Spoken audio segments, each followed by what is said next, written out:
Hey y'all, does your garden look really great in the spring only to fizzle out in the heat of summer? Well, today I'm sharing my top 5 picks of things to plant for beautiful color throughout the heat of summer into September.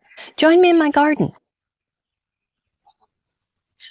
Oh, and I'm also got a couple of new things I'm going to try. Now, the first couple of plants that I want to share are here in what I call Sunset Point.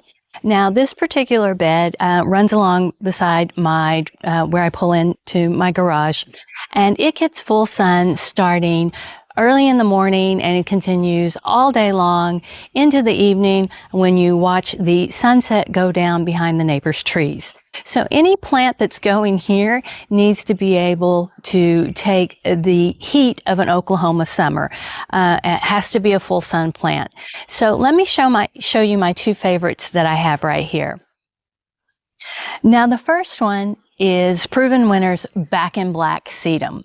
Now, this particular plant I picked because himself loves some heavy metal headbanging music, and I thought what better way to represent him in the garden than a plant called Back in Black. And it is a gorgeous, stunning plant.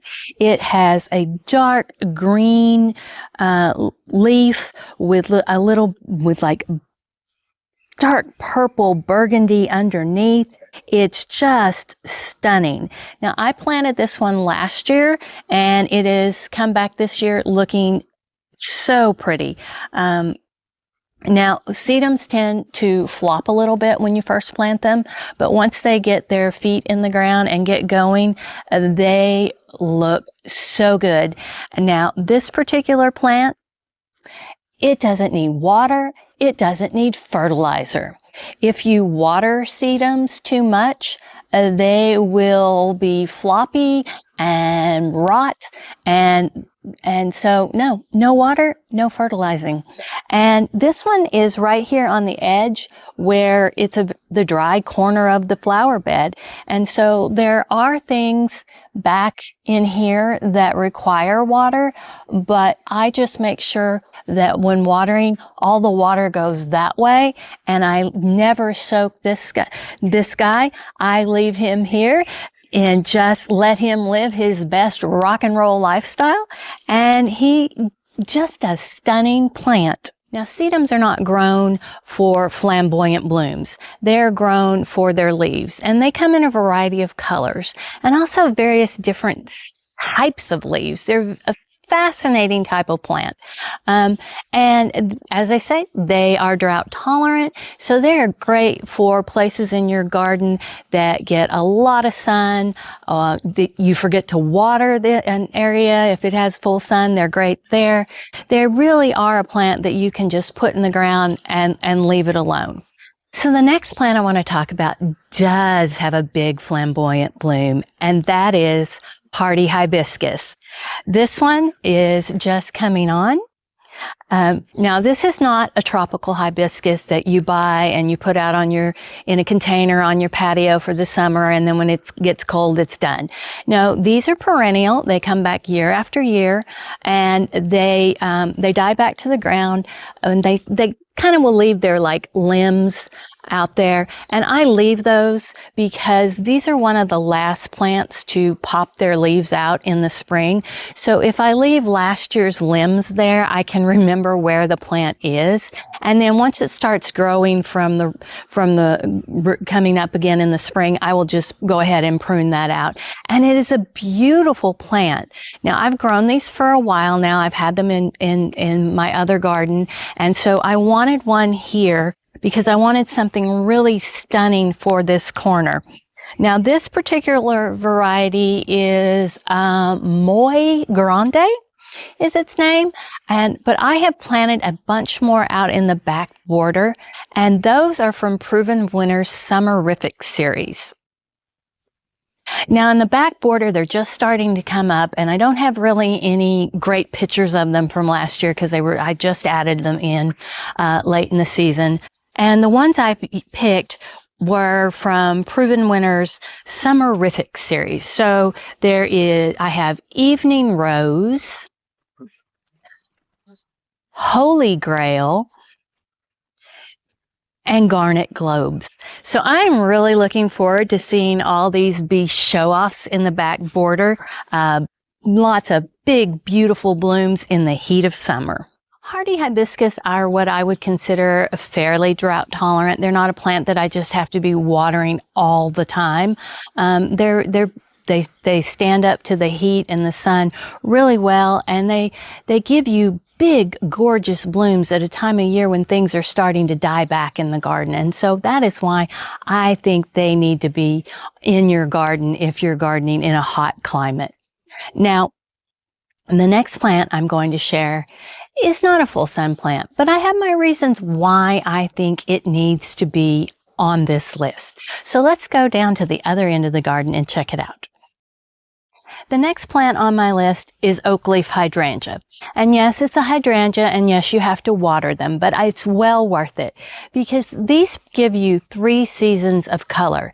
Now, we're just starting, I don't know if you can see it, to get the white blooms are just beginning, and those will continue to cover the plant, and then they will over time fade to green. So even when they're dry, they look really, really cool. They're kind of a greenish white. And then in the fall, these leaves will turn the most beautiful shade of burgundy and give you excellent fall color. So this is just a standout plant in any garden. I absolutely love it. This particular one was gifted to me by my garden club when we moved into the house. So I really, really love it just for that. It was such a wonderful gift they gave me.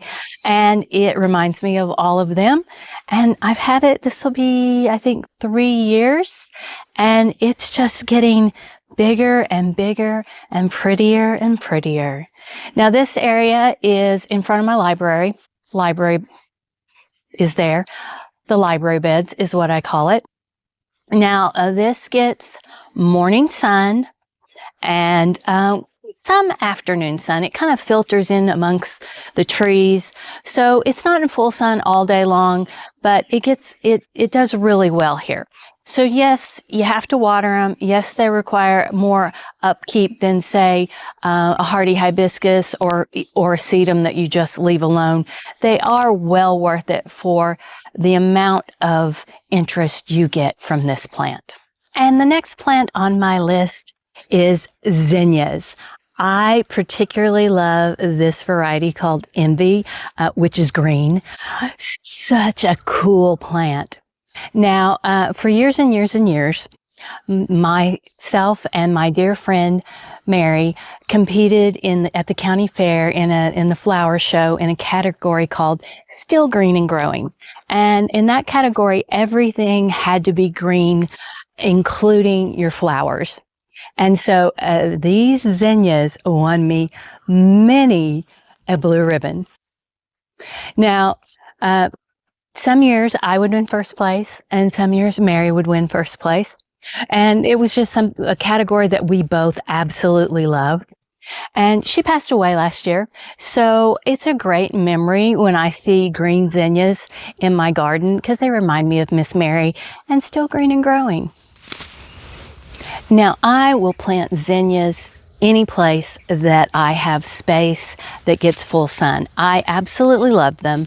If the only thing that would make them better would be if they had a smell.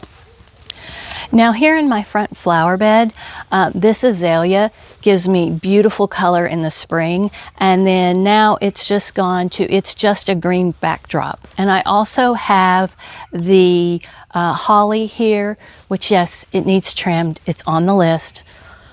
All the trimming is on the list. So here where I have this empty space in summer, the last couple of years I have added the green zinnias and orange and yellow in just a swath along here in front of these rocks. And it looks lovely. And the thing about zinnias is once they get going, they come back from seed. So all of these have reseeded from last year. And in fact, they were getting I didn't I want them up here near this rock for interest, but I don't want them all the way out to the edge so it looks really just crazy and messy. So I thinned some out in here, but these are all coming on and they will just be stunning. And zinnias come in every color you can imagine.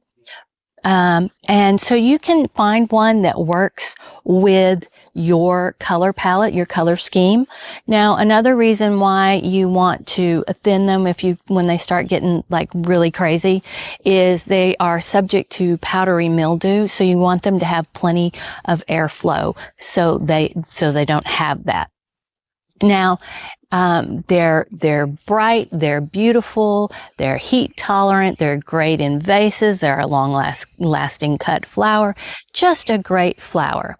Now, if you need all of those things, but not in a tall flower, there are shorter zinnias, like this variety called Zahara Fire. I get these from my local nursery. They grow them there. This particular variety was like orange and yellow. So they're like a short zinnia about this, they don't get very tall. And they're very pretty. They're not so much a cut flower, but they're really great like at the front of your borders or in front of, things like the daffodils that are starting to go over. You could put some of the zinnias in front to cover that up. So they're just a great variety. So yeah, zinnias, I love them. These I usually plant from seed is the easiest. It may take you a couple of years to get established.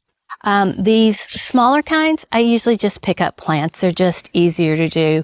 And the reason is you can find the larger ones in plants, not nearly as much variety as you can in seed packets, as is often the case. But also, once they get past about this high, they're hard to transplant. They don't like to be moved and they will wither and flop over and not be pretty. So, I usually go with seeds on those. So now let's check out what's my number one thing for planting in the garden to have beautiful color all through the summer and into September. Now, before I reveal my final pick, I did want to talk a little bit about my gardening inspiration. My description for my YouTube, Pemberley, Oklahoma, is that I am attempting to turn my 10 acres in rural Oklahoma into an English garden suitable for a Jane Austen heroine. I do know that my climate and the climate at Jane Austen's house in Chawton is very different. My summers are hotter and drier. We often have days in the hundreds. I think our average in August is 93 degrees. So that means we've had some higher days too. So yeah, we know that. But part of this is learning plants that will give the same feel, learning how to adapt that style of gardening that I love, the more formal up here in the front of the house and the cottage garden back in the border, adapting that for where I live in rural Oklahoma. And my number one standout for planting now that will give you color through the heat of summer into September, salvia. Oh, isn't that gorgeous? This is Provenwinners Rockin' Fuchsia. I love this plant. I have grown it. It is an annual here in Oklahoma. I have grown it the last 3 years. I just love this plant. It is so gorgeous. See the burgundy and then it kind of goes to like hot pink. It's beautiful. There's also a rockin' purple, which is a deep, dark purple. And I haven't found it lately in my local plant places. So I ordered one from Provenwinners Direct and a few other things. Some salvias are perennial in our area. Some of them are zone adjacent where depending on how cold we get in the winter, they may come back. And then others are annuals like this one. But this one is a stunner, and so I am happy to plant it every year. And one way I really like to use salvias is because they're bushy and pretty right now when you're putting them in the ground. I like to do this because I have quite a little bit of daffodil foliage left in my beds. Now, daffodils, you want to leave the greenery as long as possible because that makes the energy for next year's plants. But it's starting to look really bad. So what I like to do is pop my salvias kind of in front of them so they detract from the foliage, the dying foliage of the daffodils, and I'll let it go as long as I can. But for putting something like this in draws the eye to that. And so such a great plant, and rockin' purple I think will go somewhere over here when it gets here. And yeah, that's going to be pretty. You may have noticed that there are a lot of proven winners on this list, and I have a lot of proven winners in my garden. And that is because they're proven winners in my garden. I know when I pick up a proven winners plant that it's going to be good quality, that it is going to be an interesting plant. I love all their fun names. It makes gardening fun. And most particularly, I love their plant tags. They have the best plant tags. There is nothing worse when you are going plant shopping than seeing a variety of plant that you like and you wonder, oh, I wonder what that is. And it says petunia or succulent, assorted. I want to know what the plant is, what its qualities are, how it grows, all the things. And Proven Winners puts all of that on their tags. So this is the tag for Rockin' Fuchsia. We have the habit, upright, blooms, planting to frost. We have the height, the spacing, the zone. Fertilize, regular for best results. Water, normal, light, full to part sun. Features, deadheading, not necessary, drought tolerant, heat tolerant. Uses, containers and landscapes. Care, easy. Everything I need to know about this plant is on this Proven Winner plant tag. So I keep them and I use them. I refer back to them when I'm shopping for plants, when I'm thinking of adding new things to my garden, or remembering what I planted and what needs to be done. So yeah. Proven winners. And now I have a couple of things that I'm excited to try in my garden this year. I saw them on various social media posts and YouTube last year, so I made sure to put them on my spring plant shopping list. And the first one is Proven Winners Virtuoso Dahlias. Now these are not your traditional dahlias that you plant a tuber and they bloom late summer into fall. These are more of an annual in that you plant them now and they will bloom all season long. So I've picked up Vibrant Violet and Classic Carmine are these two. Vibrant Violet I plan to put in the Sunset Point bed here, and Classic Carmine I'm going to put up front at the front of the house. And then I also have planted already, there's 5 varieties total, 5 colors total, but they were out of the pink, so I didn't get it. But I've also planted the Dayglow Yellow and the Rad Raz out in the back border. So I am super excited to see how these do in Oklahoma and have just these bursts of color all through the summer. So that's my first thing I'm excited to try. And the second thing I'm excited to try out in my garden is Surefire Cascade Red Begonias. Now these are a newer variety that are more, as the name says, they cascade over the edges of your pots. You can use them in hanging baskets and that sort of thing. So I'm going to try these in my pots on my patio and my book porch, and I think they'll be really cool because the Instagram that I saw of them last year, they were just absolutely gorgeous. So we'll get those planted up and when we get our patio all set up.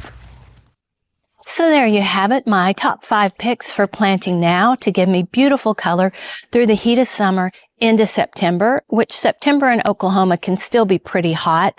And then the 2 things that I'm excited to try new in my garden this year. Do you have a standout plant, something that works really well in your garden that you use every year? I'd love to hear what it is. You can drop a comment here on this video. You can add a picture in the community tab of Pemberley, Oklahoma. That's also where you can find my weekly Flower Friday picks. And also they're on Instagram on Pemberley, Oklahoma YouTube. But yeah, I'd love to hear what you're doing in your garden. What's your standout plant for summer? And also where you're gardening from. Let me know that. It's always fun to hear other gardeners' adventures. And as you can tell, the day is getting on. The neighbor's got some project going on over there. I don't know what that is. But I'm going to get out in my back border and try and get the weeding and the mulching done. I've got to get it done this week because blueberries will be here soon. I've been checking them every day and they're not ready yet, but they're coming. So with that, happy Flower Friday, and I will see you next week. And I'd also like to introduce you to a visitor to my garden. I don't know their name. I have to ask their person, and I haven't seen them out and about yet, but hang on a minute. Come here. Come here. Come on. Come on. Oh, now you're going to get shy? You're going to get shy? Okay. Okay. Well, down you go. Oh. Okay. This cat first came to visit and stood outside my patio door looking in going, "Let me in. Feed me." And now it wanders up from time to time. The other day, won't let me hold it. The other day, it was like rubbing up against my leg, jumping up on my golf cart, looking in all the holes that I was digging. So yeah, we're gonna have to find out their name because apparently they're going to be a regular visitor. I think they belong to the neighbor down there. And off they go. Don't mess with my birds or my squirrels. And yes, my golf cart is a mess. It's a working garden. So I came out here to get video of what's going to be Flower Friday today, and there is all this dead foliage or dying looking foliage back here, and those are naked ladies. So that will eventually, we're just letting them do their thing. But yeah, they're all floppy back behind my pretties. And something that does not bloom all season long in my Oklahoma garden, forget-me-nots. They're so gorgeous, and I've struggled to get them to going for years and years. These, I got 3 plants from my local farmer, Cassie. They're so gorgeous. It's hard to capture how beautiful a blue they are. And they're so fleeting for me. Usually early spring, just a few days, and that's it. Such a gorgeous flower, though. And the other reason that I love them, oh, we've got a bee or something flying around there. So I've got them back here in the shady end of the border. They get a little bit of sun. But yeah, the other reason I love them, a favorite series of books of mine, Maud Hart Lovelace's Betsy Tasty series. In Betsy's wedding, she asks for what she wants, flowers for her bouquet, and she says anything and forget-me-nots. And forget-me-nots were hard to get, but Joe got them for her. So these remind me of Betsy's wedding. Happy Flower Friday.